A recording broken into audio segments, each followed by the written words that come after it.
ग्रंथालये ही केवळ पुस्तके ठेवण्याची जागा नसून ती समाजाच्या बौद्धिक विकासाचा कणा आहेत. तुम्ही विचारल्याप्रमाणे शैक्षणिक, सार्वजनिक, विशेष आणि राष्ट्रीय ग्रंथालयांची अत्यंत सूक्ष्म आणि सविस्तर माहिती खालीलप्रमाणे आहे. 1. शैक्षणिक ग्रंथालय अकॅडमिक लायब्ररी. ही ग्रंथालये प्रामुख्याने शिक्षण प्रक्रियेला पाठबळ देण्यासाठी असतात. शाळा, महाविद्यालय आणि विद्यापीठ अशा 3 स्तरांवर ही विभागलेली असतात. सूक्ष्म पैलू. संग्रह धोरण. येथील पुस्तकांची निवड ही पूर्णपणे अभ्यासक्रमावर, करिक्युलम आधारित असते. वाचक गट, विद्यार्थी, प्राध्यापक आणि संशोधक हाच येथील मर्यादित वाचक वर्ग असतो. ग्रंथपाल भूमिका. ग्रंथपाल येथे केवळ पुस्तके देत नाही, तर विद्यार्थ्यांना माहिती कशी शोधायची, इन्फॉर्मेशन लिटरसी याचे प्रशिक्षण देतो. Digital resources. सध्या ही ग्रंथालय पुस्तकांपेक्षा ई-जर्नल्स, डेटाबेस, उदा. इनफ्लिबनेट आणि शोधनिबंधांच्या संग्रहावर जास्त भर देतात. उदाहरण: सावित्रीबाई फुले पुणे विद्यापीठाचे जयकर ग्रंथालय. 2. सार्वजनिक ग्रंथालय पब्लिक लायब्ररी. याला लोकशाहीची कार्यशाळा म्हटले जाते. हे समाजातील शेवटच्या घटकापर्यंत ज्ञान पोहोचवण्यासाठी असते. सूक्ष्म पैलू. मुक्त प्रवेश. येथे कोणत्याही भेदभावाशिवाय प्रत्येकाला प्रवेश असतो. समाजाची सांस्कृतिक पातळी उंचावणे हे याचे सूक्ष्म उद्दिष्ट असते. निधी. हे ग्रंथालय लोकांच्या करातून किंवा सरकारी अनुदानातून चालते. विस्तार सेवा, एक्सटेन्शन सर्व्हिसेस. केवळ वाचनच नाही, तर कथाकथन, बालसंस्कार वर्ग आणि ज्येष्ठ नागरिकांसाठी व्याख्याने आयोजित करणे ही याची सूक्ष्म कार्य आहेत. संदर्भ सेवा. सामान्य नागरिकाला त्याच्या दैनंदिन प्रश्नांची, उदा. सरकारी योजना, शेतीविषयक माहिती, उत्तरे मिळवून देणे. उदाहरण: मुंबईतील एशियाटिक सोसायटी किंवा स्थानिक जिल्हा ग्रंथालये. 3. विशेष ग्रंथालय स्पेशल लायब्ररी. ही ग्रंथालये विशिष्ट विषयावर किंवा विशिष्ट संस्थेसाठी काम करतात. सामान्य जनतेला येथे सहसा प्रवेश नसतो. सूक्ष्म पैलू. माहितीचे सखोल स्वरूप.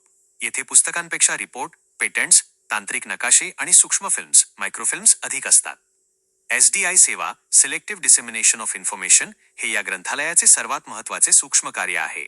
संशोधकाला हवी ती नेमकी माहिती ती प्रकाशित होताच त्याच्यापर्यंत पोहोचवणे. व्यावसायिक ग्रंथपाल. येथील ग्रंथपालाला त्या विषयाचे, उदा.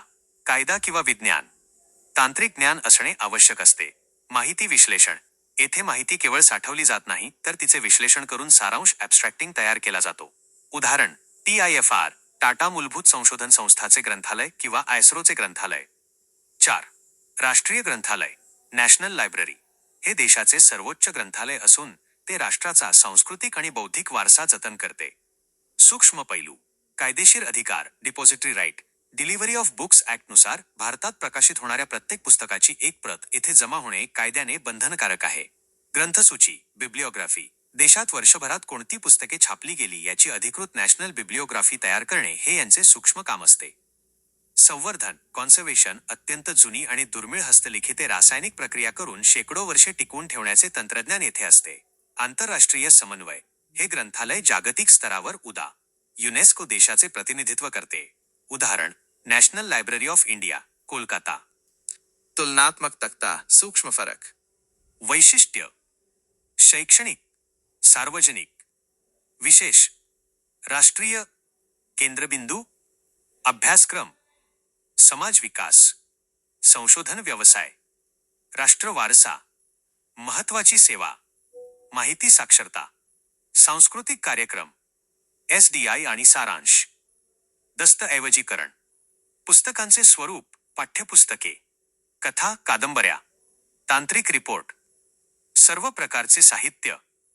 प्रवेश, संस्थेपुरता मर्यादित, सर्वांसाठी खुला, तज्ज्ञांसाठी मर्यादित, सर्वांसाठी, संदर्भासाठी. 1. शैक्षणिक ग्रंथालय अकॅडमिक लायब्ररी.